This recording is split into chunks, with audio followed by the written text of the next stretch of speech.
Welcome everybody to our Under the Dome session with Representative Ed Thompson. So glad to have him here today. I do want to take a minute and remind everybody to follow the conversations on Twitter and social media with hashtag TXLEGE.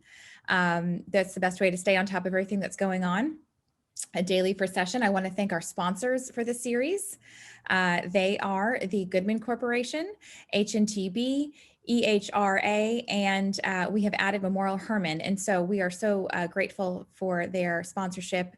And we also want to thank our mobility partners that are continued partners throughout the whole year. We really appreciate their continued support as well. I do want to invite everybody to ask questions throughout the program. You can message me directly in the chat box with your question.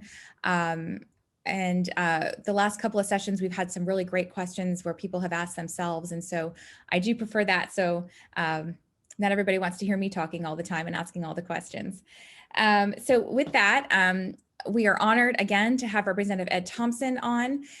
He is now Vice Chairman of House Transportation. I can't tell you the smile that I had on my face was so big when I saw that come through. I guess that was last week. It seems a lot's happened. I think that was just last week. And he will also be serving on appropriations and will have other assignments under his belt. But we are obviously very elated for the assignment of Vice Chair. It is well deserved. And we look forward to working with you. And we know that this was a great fit for you and a great assignment. So congratulations from all of us. And with that, I'm going to let you take it away. Well, it's great to be with you today. It's good to be back in the district. This weather, we certainly got concerns about, what that's going to do to our roadways and how much effect it'll have. So everyone just stay safe this weekend. Good idea to probably stay off the roads Sunday and Monday, it sounds like. Those are going to be pretty rough days. So just be very, very careful. We had a horrible incident up in Fort Worth, and people lost their lives, and that's just so tragic to see. So but yeah, I'm excited about being back on transportation. This is my actually my third term on transportation. So I was looking at the list the other day, and I think I'm probably one of the senior members on the committee, not senior as in seniority senior, but senior as far as the number of years that I've served on that particular committee. So and I was honored that Speaker Phelan felt like I could be the vice chair of that and appointed me to that. So that was quite an honor and something that I take very, very seriously. I try my best to work with the chair and with other members to help move along good legislation that is necessary. And so if I can help them, move that, I certainly try to do that. I try my best to stay up to date on things. We're still in the process of bills being filed and members working on that. So right now we don't have I guess you can call it an inclusive list of everything that will be filed this session. And we haven't really had a chance to sit down and actually go through what is there. I had a meeting last week, or I had a meeting scheduled with the chairman, and he had to cancel. And so I wanted to sit down with him and sort of see, what his thoughts were, what I could do to help him, what direction he really felt like we were going. He had a quick little stop by my desk the other day, and we talked a little bit about working with the Transportation Committee over in the Senate, because certainly, as you know, things that come out of the House have to go through that committee as well. And so that's going to be something that we'll be working with Chairman Nichols over there in Senate Transportation on bills. So it's going to be a different session than what I think we've normally seen. We're going to see probably fewer bills filed. We'll probably see fewer bills actually, I guess for lack of a better word, moved. And so we're going to have to be strategic in what we're looking at and make sure that we're getting the bills moved that we need to, and we need to get those into calendars and then get them on the floor and move them through quickly. So, and like I said, I'll work with the speaker's office as well as the chairman, and we'll do our best to help get that done. So, and I want to introduce a couple of people that are on the call today with me. Molly Wilson, who is my chief of staff in Austin. I think I saw her pop up there a minute ago. If you need anything in the out of the Austin office, you can give us a call there. And then Brandy Groth is my district director here and in the area, and so she's also available. And we've worked very closely with the local folks, the area directors and engineers and people like that. So getting a lot of good things done here in the district, and that's exciting, to be able to work closely with them. And we've got a great team, Eliza Paul and Maria Aponte. So we're trying our best to get things done and keep things moving. So and then we've got the finance side of it, on the appropriations. I'm not sure which articles I will be assigned to. We're usually assigned to different articles. 6, 7, and 8 are the articles that transportation is in that area. So I'm hoping that I can have a seat at that table as well. So that would really pull things together well if I could be, also on the appropriation side of that as well. So that's kind of what we're right now, just sitting around kind of waiting to see what happens. So. Well, thank you for that overview. I know you mentioned bills being filed, and initially there weren't a lot for transportation, but over the last week, there's certainly been, the pace has picked up a little bit, specifically for transportation. I'm sure across other issues as well, as committee assignments came out in the House.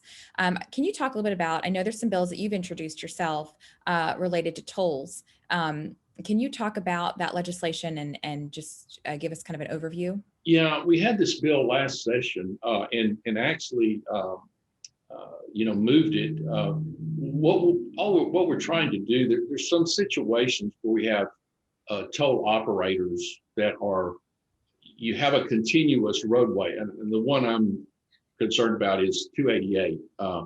That's just recently opened, and from what I understand from both the Brazoria County Toll Road Authority and from the folks with Blue Ridge, they're saying that the numbers are looking, the projection, they're ahead of their projections. And even in this COVID environment, they're seeing those toll numbers higher than what they had expected or what they had projected. So that's exciting to me. But one of the things that we've got is we've got an issue with Brazoria County Toll Road Authority being on one side, and then the TxDOT basically on the other side. And there's some different issues with the toll violators. So Brazoria County has one set of rules and TxDOT's got another. And what I'm trying to do is bring those together so that they can both operate the same way, so that it's clear to the public what's there. They're not getting separate things from two separate entities and confusion. So I think it's going to really help in that way. So we've got there's a couple of, from what I understand, a couple of toll road situations like this around the state, but the one that we're mainly focused on is this 288 corridor right now. And then we've got another bill that we passed some annexation laws back in the previous two sessions. On the last session, I think we really kind of buttoned that thing up. But one of the things that kind of got caught up in that was the ability for a city, for example, to annex right away.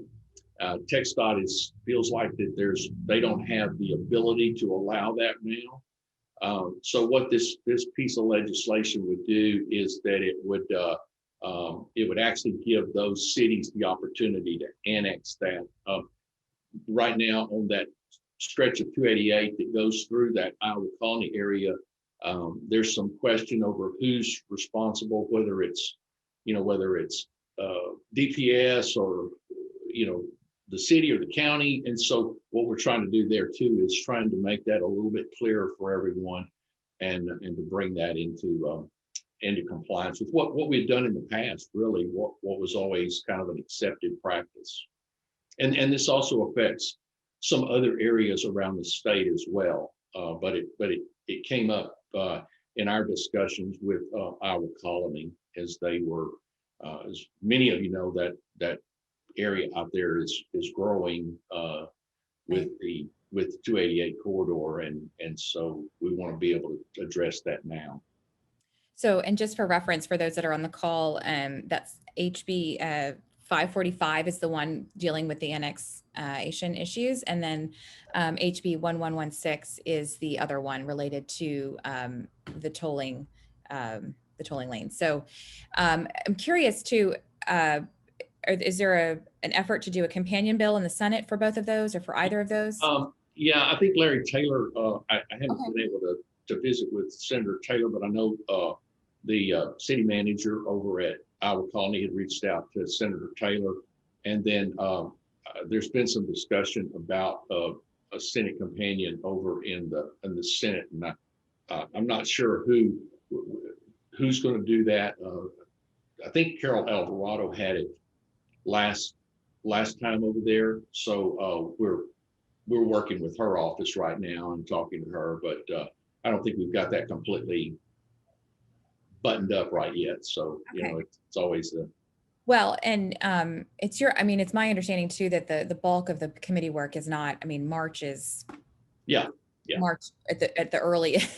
Not even early March. yeah. Maybe. Well, yeah. I think I've been up there since we were sworn in. I've been up there maybe 6 or 7 days. Since we were sworn in. So we've gone up for a couple of days and then came back, and we were off for that week. And so normally, constitutionally, we can't really take up any legislation in that first 60 days other than the emergency items. And the governor just announced those emergency items the other day. So that could prompt things to get moving a little bit faster in on some of those pieces, and so, but I'm supposed to go back Tuesday morning for appropriations. So, we'll be there Tuesday, Wednesday, and Thursday for appropriations. And I think we meet on Tuesday and Wednesday of next week. So I'm sure maybe some of the other committees could possibly have some hearings. I don't know. I haven't seen anything posted yet, but they could. So, and explain, when you say kind of go and have the committee meeting for appropriations, what does that look like physically for you guys for those meetings in the House? Well, yeah, right now what we've been doing is, as far as in the House itself, we've kept, we've masked, and people we've been in the House together. So and they've got a lot of new systems in the building that to try and prevent a lot of the airflow, that sort of thing, as well. We've got testing that we're doing. I go out every morning before I come in and get tested because I feel it's important that I'm sure that I'm not positive for it. So I want to be sure of that. So I go out and have that done every morning before I go in. And that's what they're requesting everyone to do. If you come up to the Capitol, you can certainly, come up there. And they're just asking you to go through that rapid test there on the north side of the Capitol. There's a couple of tents out there, and you go in, and it's a pretty simple 15-minute test. And they give you a wristband. You put the wristband on, and then you're free to go. Now, some offices have gotten, they're kind of taking different positions. Our office is open. We just ask people to wear a mask and, Right. sanitize their hands when they come in, and we're seeing folks in our office, but some are asking that people call and make appointments Right. prior to coming, and they're seeing them that way. So if you do have someone that you're going up to see, I would just be sure that you contact those offices to make sure what their protocol is, because everyone's got, there's some is, just wear a mask. Some it's, we want you to wear a mask, but call and make an appointment. And then there's some that's, they want you to call, call, wear a mask, and then prove that you're not positive. You've taken the test, and now you have to take the test to get in the Capitol anyway. So that's kind of a moot point, but some of them are asking for appointments. So just be cautious, be aware that could happen. Yeah. I had a chance to kind of go through the process with the tents, and it's very well run. And I will say that, there's, unlike prior sessions, there's no loitering happening in the rotunda or anything like that. You can catch an elevator pretty quick this time. Yeah. Usually, you stand there forever waiting. I usually take the stairs, and because the elevators are just so busy, and there's just not very many people there right now. It's picked up a little bit in the last few days. I mean, when I was last up there seemed to be more people kind of up there than what I've seen as we began, as we started. But and once committees start, I'm sure there's going to be a lot more activity. We'll see a lot more people up there, making visits, and probably people to testify and things like that. So from what I understand on the committee side, the testimony, they will actually have I guess for lack of a better, sort of a holding room, if you will, for people. And then they'll invite people in as they're called to testify. So there won't be as usual, all the people just sitting out in the area, waiting to come up to testify, but they'll have it on a closed circuit and they can watch it.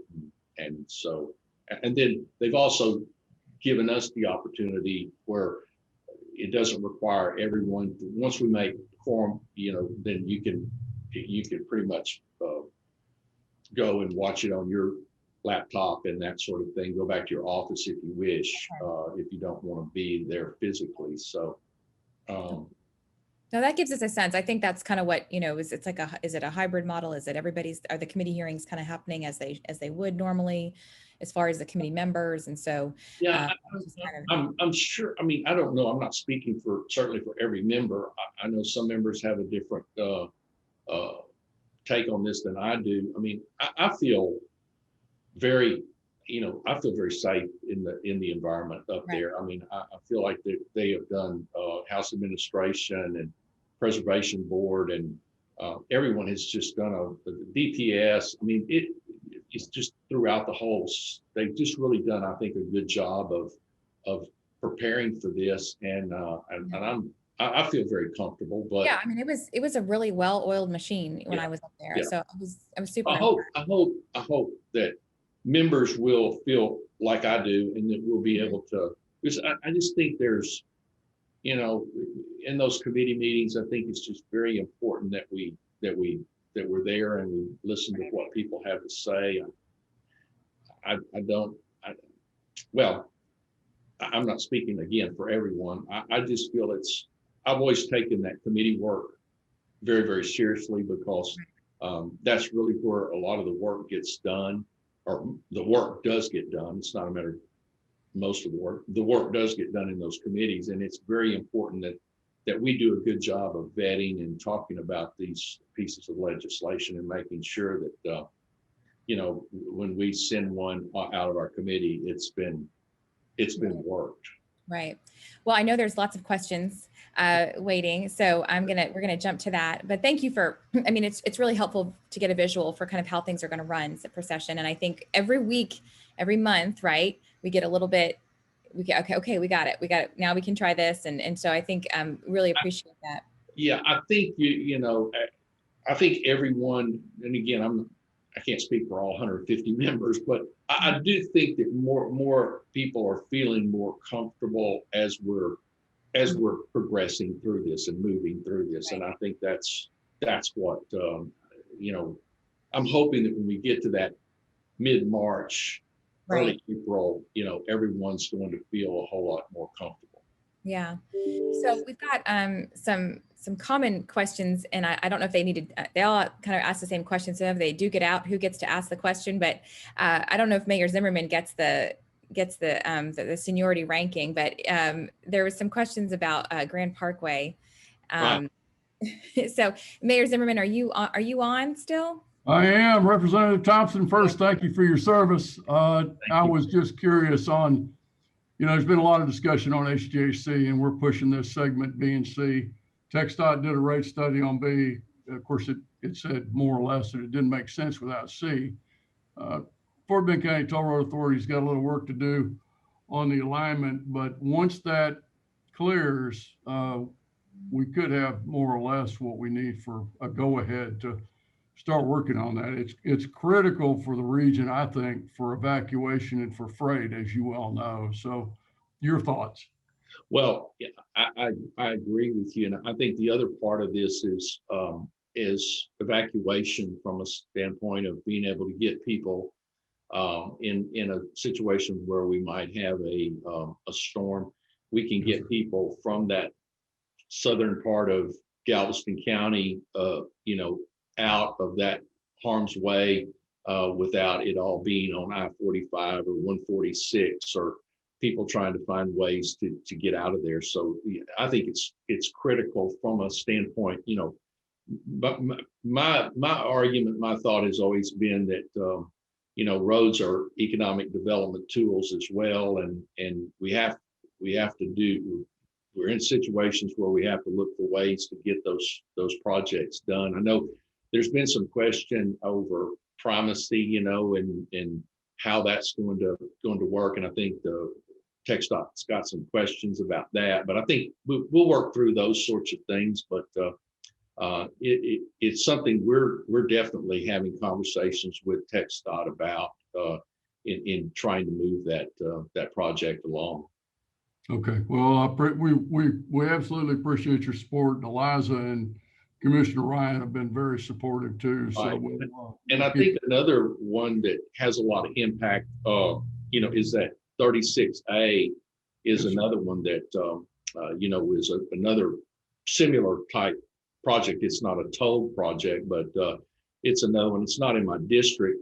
You know, it's more west of me, but it does have a lot of impact on Brazoria County and the port and that sort of thing. So I think that's another project that, you know, I think is important to our region as well, as far as from a freight and, you know, commerce point of view. Yes, sir. Well, thank you for sharing your thoughts. Yeah, I want to say something real quick to Mayor Zimmerman. I've had the privilege of serving on the committee, the Transportation Policy Committee, as an ex officio member. That's the Transportation Policy Committee for the NPO, and Mayor Zimmerman's been a real leader on that committee, and it's great to sit and listen to local folks and to see how the process works here locally. I think it's made me a better state representative, a better member for that opportunity. I don't have a vote on that committee, but I do try to attend every meeting that I possibly can. And I think it's, you know, I've learned a lot from that, and I appreciate Mayor Zimmerman's leadership in that committee. Well, thank you, Ed. We appreciate you attending. You're always there, and we appreciate your input, and we appreciate your support. It's much appreciated. Thank you. Larry, did you want to add anything to that? I know that was also your question, or was related to that. Sure. Thanks, Andrea. And thank you, Representative Thompson. Oh, Larry. The Texas Transportation Leadership E-Forum this year. There were several things that were stated that really apply to the completion of the Grand Parkway. Chairman Bugg talked about his his mission of execute, execute, execute.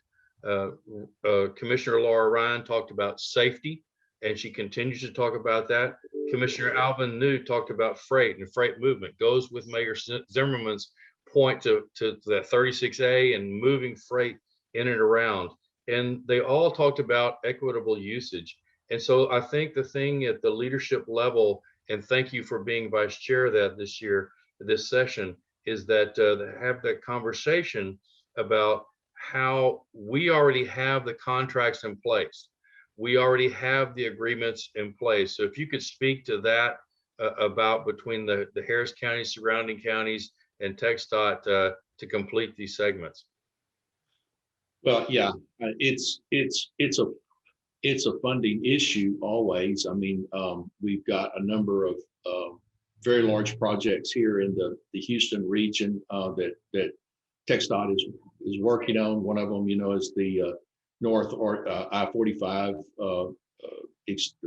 rebuild, I guess you'll call it, of the Interstate 45. So that's an important project that's going on here. But it all comes down to, you know, the funding. I mean, that's what that's the lift, I guess, if you will, for everyone, is to try and get those projects into the transportation plan, and then to work those projects and try and get them moved up to where we can do what's best and what's the best and the smartest thing for our region. And I think that's what we have to look at. We have to work together.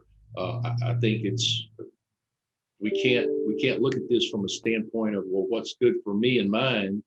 We've got to look at this from a standpoint of what's good for the whole region and what's good for our area. You know, like I said, 36A isn't in my district. It doesn't. Very few of my constituents are going to drive on 36A, but I believe 36A is a vital part of our regional transportation program, and that's why you know, I'm going to work on that and help try and see if we can move that along as well. So I think it comes down to just us as legislators and hopefully as appropriators. You know, we can have a little bit of common sense about this and look at these projects and give input to TxDOT about what we think is good for our region. And I think that's very key that you talk about that, because there are a lot of projects with a lot of funding requirements. But the key thing about the Grand Parkway is that it has its own funding mechanism. So I appreciate you and all your efforts, and I know you'll have those conversations with leadership at the state to let them know we're not asking for your public dollars that are going into TxDOT funds for non-managed lanes, and Bruce Bugg is very key about that, but that this Grand Parkway system, as Mayor Zimmerman and our whole region, and thank you, Tag, for joining us on that as well, knows that we have a funding mechanism to move this project forward. So appreciate your efforts on that. Thank you. Thank you. And I know Michelle Mixud with Dannenbaum was also asking about that. So Michelle, I didn't know if you had anything to add or if you felt everything got answered, but I wanted to make sure we covered everybody. I think it was mostly covered. Everything Larry said and the mayor said, perfect. So the question is, you know, there are some counties that are holding on to primacy, and if there needs to be some talk, or do we need to talk to certain counties about primacy and giving up primacy, or what are your thoughts about that? Well, yeah, that's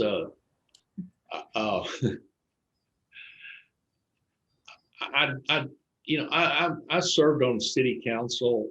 I served on school board, and you know, and I'm a firm believer in local control of letting the locals, you know, have that opportunity to have that conversation. Now, I think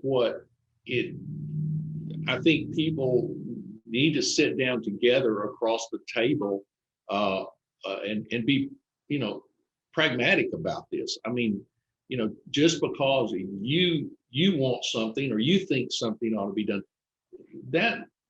there's always two sides to every argument and two things to look at, and we need to have those kind of conversations, as we move these things along. And I hope that counties will start having those kind of conversations about this, about not necessarily what's the best thing for our county maybe, and I know you're elected by the people in your county, but what's going to make this a viable, good project for everyone. And I think that's what we've got to start looking at, is we've got to start looking at this from a regional standpoint. And like I said earlier, it can't be about me and mine all the time. It's got to be about what's good for the region, what's good for Texas, what's good for our economy and our jobs, and getting people home in the afternoon after they get off work, and all those sorts of things that we need to be quality of life things that we need to be thinking about. And maybe it isn't just about your particular county or your particular city or your particular area that you're in charge of, but let's look at this from a standpoint of what's good for the region, what's good for the people here. How can we make this better for everyone? I asked my question. I was glad to have you on the Transportation Committee, Representative. We need that kind of thinking, I guarantee you. So I asked my question wrong. So it was mostly, when you look for a specific county, the projects are not toll viable as they are, right?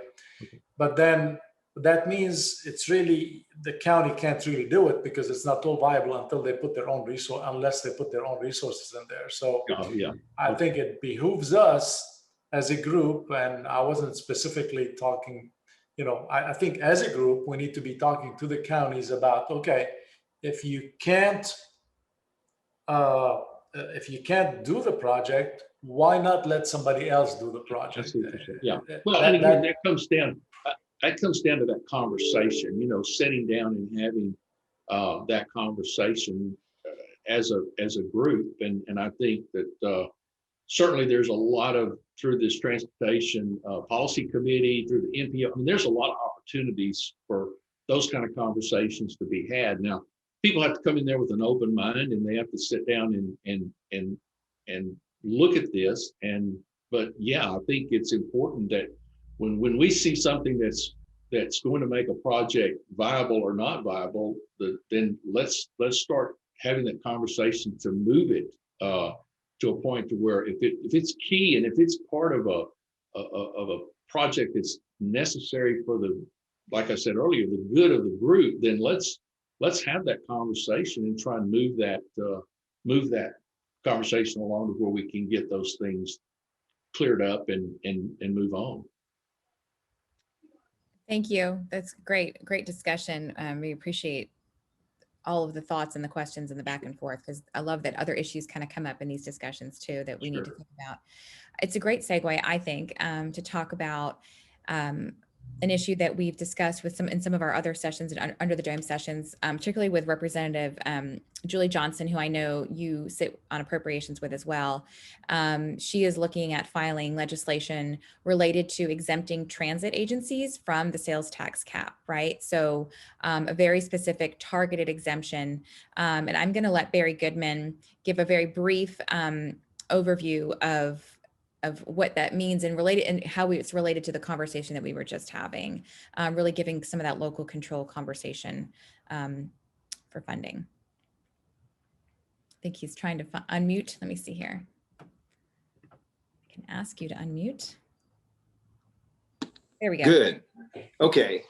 Representative, we thank you for all of your good hard work in mobility and transportation, and the discussion that we've had about toll roads and the I-45 major relocation project and the need to move freight also led me to something that we've been advocating, which is how do we get people that don't necessarily have a car, don't want to use a car, maybe they're older and would like to get a ride on public transit, from a regional standpoint to a place where those local communities that are shut out of being able to tax themselves to expand the public transit network cannot do it now because of the 8.25% cap.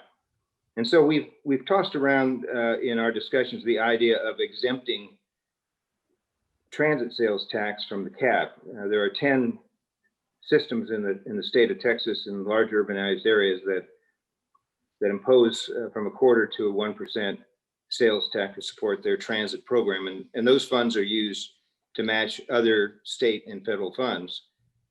The problem has been over the last 20, 30 years, as the census results have grown urbanized areas, those urbanized areas have grown way beyond the service area of the sales tax-based transit program. In Houston, it's Metro. In Austin, it's Cap Metro, and so on and so forth.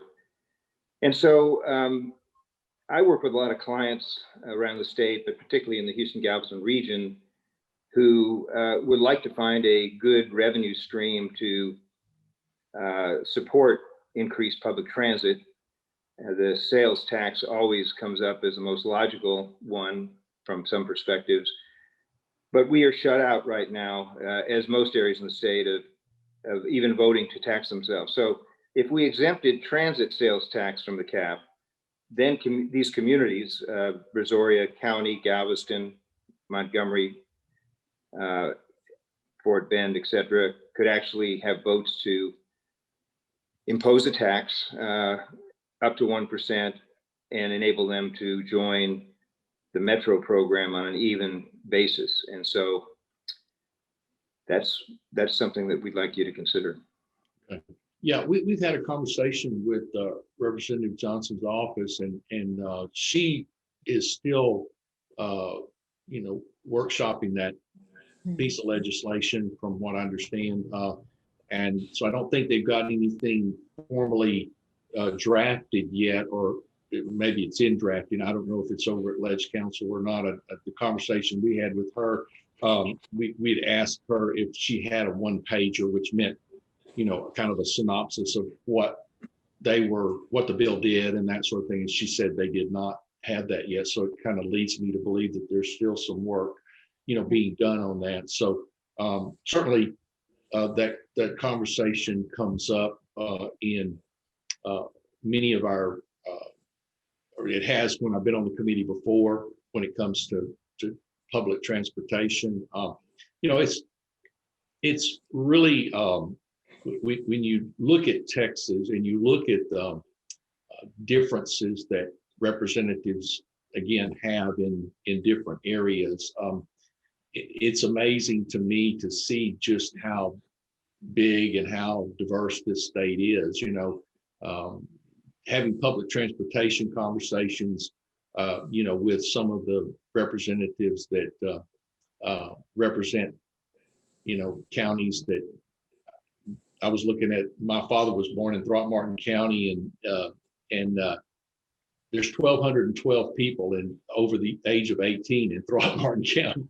So, their conversation out there is a little bit different than ours is here. So getting consensus on something like this is going to be difficult. I mean, there are always concerns about taxes and raising taxes and that sort of thing. And I'm sure Representative Johnson, she's probably having that conversation with her folks and staff right now, trying to figure out what that's going to look like. So, but again, I think we have to look at the whole picture, what's best, and we'll look at it when it comes out to see what it looks like. And certainly, if it's something we can get behind and support, we certainly will. I don't know what it looks like yet, so I'd hesitate to really have too much comment on it. Right. So we are working on sort of a white paper, background paper that tells the story of these taxes and the areas that they're currently being imposed, within which they're being imposed, and when we will get that to Representative Johnson, we'll make sure you get it as well. Okay. I can't say for sure it's just going to be one page, but It won't be 2 pages. I can read too. Thank you, Barry. We'll stay Thank close to you. that conversation, and we really want to make sure everyone's very informed on that issue. One of the other issues that's really kind of a common theme in a lot of these discussions is safety. And so I'm going to go to, I know both Jay Crosley and Dexter Handy are on. There's some bills that have been filed. There's some bills that might be filed related to this, more bills. So Jay, would you like to go ahead and talk about the safety aspect of the speed limit legislation? Yes, thank you so much, Andrea, and thank you, Representative Thompson, for being here and for all you do about transportation safety. And I hope the Transportation Committee will consider more than several good ideas to improve safety on our streets and roads this session. And so one of the bills we're very focused on and TAG is interested in is the Safe Neighborhood Streets bill. And there's different versions to allow for lower speed limits on little residential streets. And as you may remember, last session, there was a statewide version that had some trouble. And there is a bracket version that would only basically make this change for the biggest cities who explicitly want it. But then we're working on a local options version to basically allow cities to do what they want. And so, and to include the bracket in it. And so I wonder what you think there, if you think a local options version will have a better chance than the statewide version last time. Yeah, I think a local option would have much better, we get a lot of, or I do, I say we, and I think most representatives get a lot of pushback from, I know from schools, districts, and from cities and different about unfunded mandates. And when we pass these pieces of legislation, the impact it has, if for example, just speed limit signs, that they have already posted, and the cost of replacing those, and that can be a burden on some of our smaller cities, some of the people that you're not. You take the city of Houston, for example.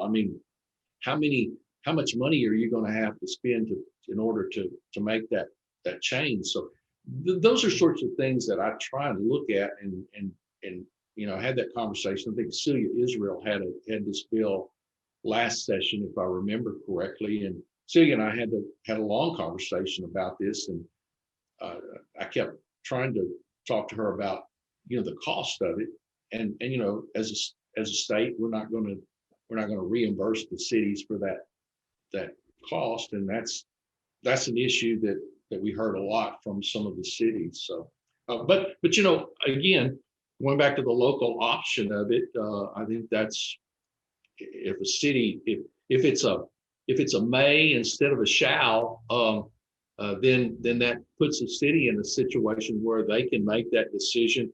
It's permissive, and if they want to spend the money to replace the signs, then hey, go for it. That's the kind of the philosophy I have on that. So, but I haven't seen any of those bills yet. So I need to look at all of them before I. Right. And yeah. Jay, you think somewhat soon some things will be filed? Right. We hope that third version will be filed very soon, and I very much look forward to working with you to figure out the best way to get that bill to work, so that what we want is safe neighborhood streets all across the state, and for cities to be able to do that. So I hope we can figure it out. Okay. Yeah. Thanks. Sure. May I add, this is Dexter Handy from Houston, Texas. I share the Greater Houston Coalition for Complete Streets. We're really trying to just enhance the Vision Zero and reduce our deaths. We're having way too many deaths from vehicles traveling fast. So any support we can get from you, sir, we appreciate it. Okay. Thank you very much. Yeah, I think safety certainly, comes into play. But I tell people, watch what you wish for. There were people on the street that I live on that were complaining about people, driving too fast on the street. Well, now we've got speed bumps on our street. So watch what you wish for there. Thank you both. Thank you, Dexter and Jay, for really shining a light on that and working so diligently behind the scenes to work with just communities and legislators. And so I know TAG is staying really close to those conversations. And so we look forward to working with you all on that. Dr. Carol Lewis she's been very patient. So I'm going to go to her next. She's got some specific bills and legislation as well related to the Gulf Coast Rail District. Okay. I do. Good. Thank you, Andrea. Hello, Hi, Representative Lewis. Thompson. Great to see you. How I are want to you? first echo, I'm great, thanks. I want to first echo Mayor Zimmerman and appreciating the time you spent with us with HGAC's BPC committee as we were forging forward on NHHIP. We now have the rod, so I'm going to be real hopeful that we can get to the point of all the things that we had in terms of the spirit of that that piece of documentation. I want to just say I'm thrilled to hear all your conversation about how our transportation is regional, and we really need to look at ourselves as a region. That's so important. And so, from Gulf Coast Rail District, we actually cover every county except Brazoria and Chambers. Mhm. And so we've got legislation that I'm sure, will see shortly.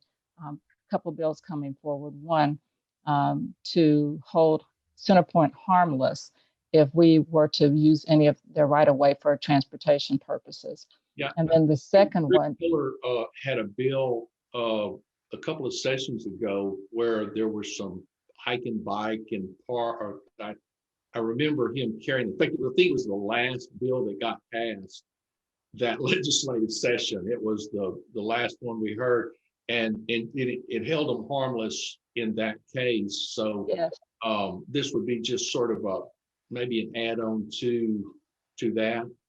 right. Well, and interestingly, no secret, he'll be working with us on this too.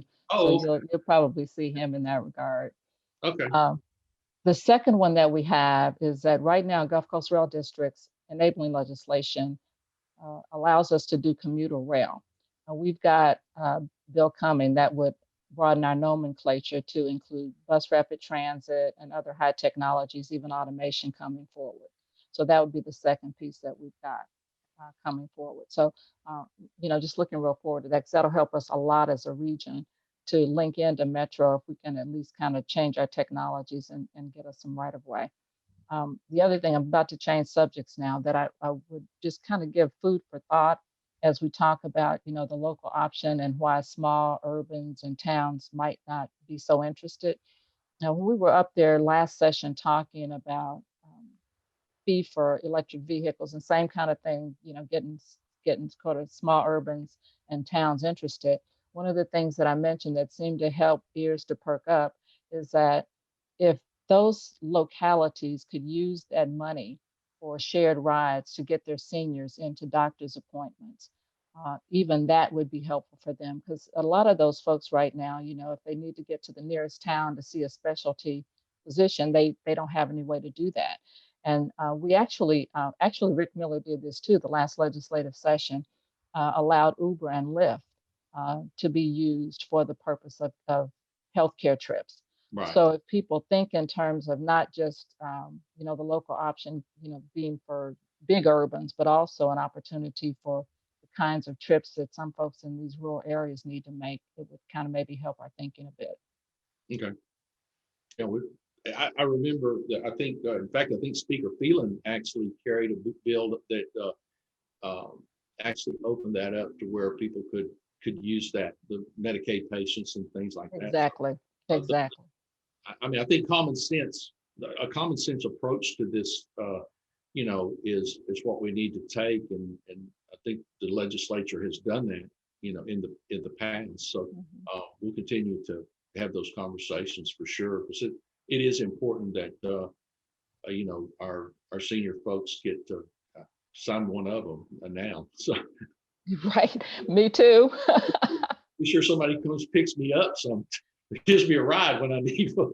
Look, I'm making decisions based on that right now, because I know in another 5 to 10 years, I won't be able to, I might not even want to get out here with all these people driving fast, because I already think everybody drives too fast. So, Well, it's important. It is important. So, all right. Thank you. Yes, ma'am. Thank you for your leadership on the policy committee. I've enjoyed serving there with you. Look forward to doing that in the future because it's been Good, thank very enlightening. I'll put it that way. I guess so. Very Thank enlightening. you. You as well. Yeah, thank you. Thank you, Dr. Lewis. I want to let our chairman, Mustafa Tamiz, have an opportunity to say hello and if there was anything that he wanted to ask you directly. Mustafa? Dr. Tom, thank you so much for your service. You know, having someone from the region be in the position that you're in means a lot to us. As you know, our mission is always to how to find more resources for the region for transportation. Like you, we believe that transportation adds to the quality of life.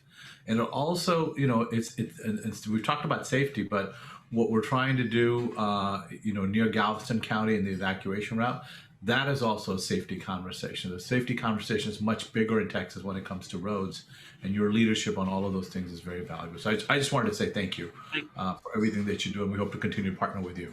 You know, and that's the real issue that we have with all of our infrastructure, whether it's water or roads or schools or, you know, we have people moving in here, even during the pandemic. You know, we were seeing people moving in here from all over. I was watching a thing on the other day where this lady was saying she was trying to buy a house and she couldn't find one. I mean, as soon as anything comes on the market, you know, it's gone. And so these people are moving in here and and I always tell them, you know, they're not bringing their schools and you know, they're bringing their kids and their cars, you know, and their trash and with them, you know, and we've got to figure out what to do with that. So that's the real tough part of this is trying to figure out, you know, we see the urban areas growing so fast and so much more. And how do you get these people around in a safe manner and do it efficiently? So, and that'll be continue to be my I guess my sermon, if you will. You know, I'll continue to preach that as long as I'm in the legislature. And we'll be saying amen right after you. Thank you, Mustafa. And I know I always love when we get close to running out of time and there's still other things that we really haven't covered, like electric vehicle fees and all of those good things. But I did want to just real quick point to, I did in the chat box, I put what I feel is a pretty good comprehensive bill report of all the bills that have been filed that are related to transportation funding safety. So you can take a look at that. And then I've also reposted our TAG's agenda just to remind everybody kind of some of the issues that we're tracking. So, and then one of which obviously is the alternatively fueled vehicle fee, which I know we're still waiting for some of those heavier ones to drop as far as being filed. But I know we've had a lot of conversations with you about that. It's a huge one for us this session. We think it is a great chance for some additional revenue for transportation. And so just any kind of quick thoughts on that? Well, yeah, and yes, I agree, you know, wholeheartedly. I think that, you know, it's a conversation we're going to have. I think that not only the fully electric, but also the hybrid vehicles, that we've got to have a conversation there. We're going to see, I think, more and more hybrids, you know, on the road, and we're going to have a conversation about those as well. You know, the one thing, and you know, I was on the environmental reg committee, and I'm pretty involved in TERP, which is the you know, the emission reduction plan. And one of the things that you know, I've had some conversation around is you know, these charging stations that and I don't know exactly how we can do this, but talking about the fact of doing some grants for people that want to build charging stations, you know, around using the TERP money to do that. So because that is that would reduce, you know, our emissions and that sort of thing. So those are conversations that we need to start. We need to have. We need to, you know, that's one of the big issues with electric vehicles right now is people are concerned about, you know, am I going to be able to, you know, find a place to charge it as I go out on the road, and am I going to be able to take it beyond a certain limit and know that I'm going to be able to get it charged. So I think those are things that we need to we need to certainly have conversations about, and infrastructure, that's part of our infrastructure going forward. Right. No, yes, we appreciate that. There's a lot to think about in that, and I know there's the equity conversation of it as it relates to just how we assess fees in general. And then there is the infrastructure piece of it, and what's needed to bring that technology on in a really intentional and productive way. So we appreciate that. I did want to make sure that if you had any kind of closing thoughts or comments, or are there any other issues that you wanted us to be aware of, even if it's not transportation related, that we can kind of be mindful of and supportive of as you move through the session? Well, I think, thank goodness, from the projections of funding, it looks like we're going to be in much better shape than what many of us thought we were going to be in as we started this session. I think, again, it goes to the whole Texas economy and what we've seen here, even during a pandemic, and what has transpired. We've certainly outperformed what many thought we were going to and what was going to happen. So, we passed that Wayfair bill last session that allowed us to collect tax on the internet sales, and we collected over $1 billion in sales tax there. In some states, I know Florida, they were lamenting the fact that they didn't pass it, and they missed out on that during this thing. So those are the sorts of things. I always tell people, as a legislator, we've got to think about future things. We've got to think about. I mean, I know things right now are important. Don't get me wrong, but we got to be kind of visionaries. I always tell people that when I was a kid, my dad took me up to Livingston, and we stood there and looked out over this thousands of acres of land and he said, well, the water, is going to come right up here in Lake Livingston. And I couldn't even fathom that. I mean, I looked at that and I said, that's just not even going to be possible. But there were people, visionaries back in that day, that realized, we couldn't continue to pump water out of the ground. We needed surface water. So they built Lake Livingston and Conroe and Lake Houston and those places in order to provide for this water that we need today. But can you imagine the just talking about that back in those days? People would look at you like, are you crazy? I mean, where would Houston be today without those lakes? So those are the sorts of things that we've got to have those conversations about. We've got to have conversations around that as we move forward, and we can't just think about what's good for today, but what's the future look like? What do we want the future of Texas to look like? What kind of Texas do we want to leave to our kids and our grandkids?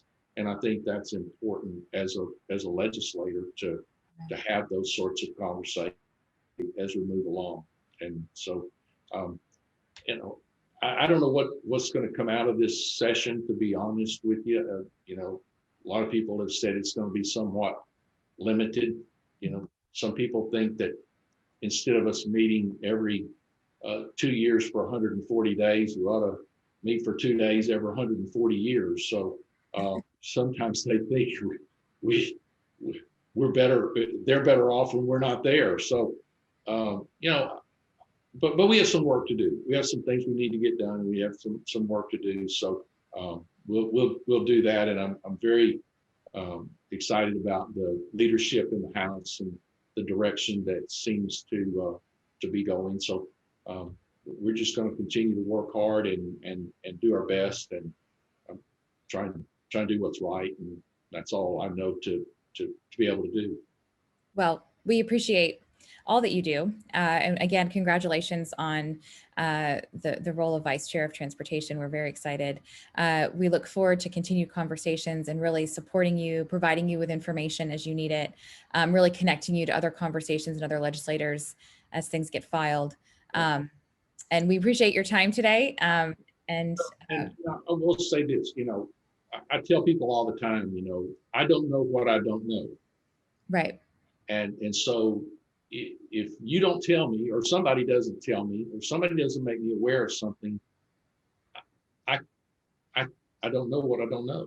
And so it's important that y'all communicate with us, and we appreciate that. Now, you might communicate with me and I might not be able to help do what you want me to do, but at least I know what I know that side of it. I mean, I know the point that person's trying to make. So it's important that we get feedback. And I think it's important that you reach out to your specific, legislator and state senator and communicate with them as well. Because they all want to hear from their constituents. That's who we serve. That's what we're there for. It's not my office or my capital. It's your office, your capital. And I think that's what's important that people need to know, is that they can communicate and they can let what their thoughts are be known. Right. Well, thank you again so much. Sure. And speaking of communicating to more legislators, we do have 4 of these next week. So please, we got a lot of, well, there's 150 in the House, right? That's so true. we got to get through these. So Monday we have Chairman. They're all, I said that's the great thing about the Texas House. I mean, we've got people with all sorts of ideas and all sorts of it's a really diverse group that comes together. But I think the one thing we do all have in common is we want what's best for Texas. And I think that's what's the important thing that we all have in common. So whichever side of the aisle we're on, or whether we're urban or rural or suburban or whatever, if we keep that in mind, we're going to do what's right. Agreed. Yeah. So next Monday we've got Monday we've got Representative Drew Darby. Tuesday we've got Senator Cal Seliger. Thursday we have Jordan's trying to run them up on the screen for me. Thursday we have Senator Charles Schwartner, and Friday we have Representative Lena Ortega. So we've got quite a lineup next week, and looking forward to. Looks like the West Texas contingency up there. That was the theme for next week. Yeah. Well, we're trying to spread that Houston love everywhere. So maybe talk to them about that transit deal you're talking about. I don't know how many buses they got in San Angelo there. Right. Will do, sir. Well, thank you again, everybody today. And Representative Thompson, thank you. And we will continue to continue the conversation. So everybody stay warm and safe. Yeah, y'all as well. Be safe out there and be careful. God bless y'all. Thank y'all. Bye, everybody.